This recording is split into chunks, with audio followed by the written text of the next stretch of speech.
RTS Info, Philippe Nanzer. Il s'agissait de supprimer une menace imminente d'attentat contre l'aéroport de Kaboul. Les États-Unis ont opéré une frappe contre un véhicule chargé d'explosifs aujourd'hui. La mission a été menée à bien par un drone lancé depuis une base à l'étranger, selon le commandement central de l'armée américaine. Ce soir, les talibans confirment qu'un véhicule piégé a bien été détruit alors qu'il se dirigeait vers l'aéroport. Et les talibans ajoutent qu'une probable deuxième frappe a touché une maison située à proximité de la première explosion. C'est dans un lourd silence, parfois brisé par les pleurs des familles, que Joe Biden a accueilli aujourd'hui les corps des 7 soldats américains tués dans un attentat à Kaboul. Un à un est couvert d'un drapeau américain. Les cercueils ont été débarqués devant le président démocrate et son épouse, Jill, sur le tarmac de la base de Dover, dans le Delaware. Cette cérémonie a d'autant plus été difficile pour le président qu'il est vivement critiqué sur sa gestion de la crise afghane. Le président mexicain, lui, Andrés Manuel López Obrador, a appelé aujourd'hui les États-Unis et le Canada à investir dans les pays d'Amérique centrale, en tout cas s'ils souhaitent parvenir à contrôler le flux d'immigrés clandestins qui fuient la pauvreté en émigrant dans leur pays.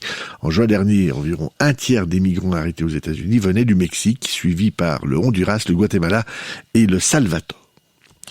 En Suisse, la municipalité de Rolle appelle la population à la plus grande vigilance après la cyberattaque dont a été victime la commune le 29 mai dernier.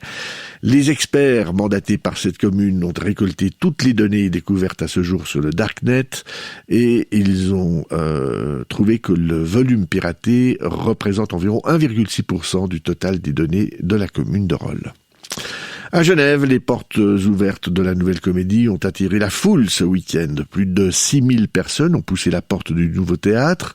Le bâtiment de verre de 100 mètres de long pour 40 mètres de large s'érige sur l'esplanade de la gare des Eaux Vives du Léman Express. Il a été officiellement inauguré hier en présence du conseiller fédéral Alain Berset.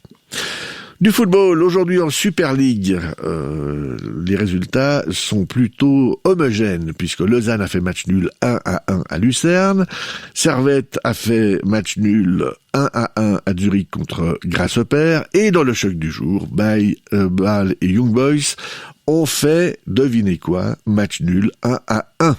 En Challenge League, par contre, c'est différent. Neuchâtel Xamax a battu Ville 3-0 et Yverdon a été battu 4-3 à Chafouz. La météo maintenant. Demain matin, le temps sera généralement sec dans toutes les régions et bien ensoleillé autour du Léman, dans les Préalpes et en Valais. Par contre, il y aura plus de nuages au niveau du nord et de l'est de la région.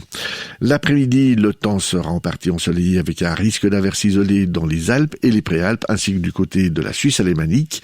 Pour ce qui est des températures en plaine, elles ne dépasseront pas les 22 degrés sur le plateau, 23 degrés en Valais et toujours de la bise sur le plateau. Pour ça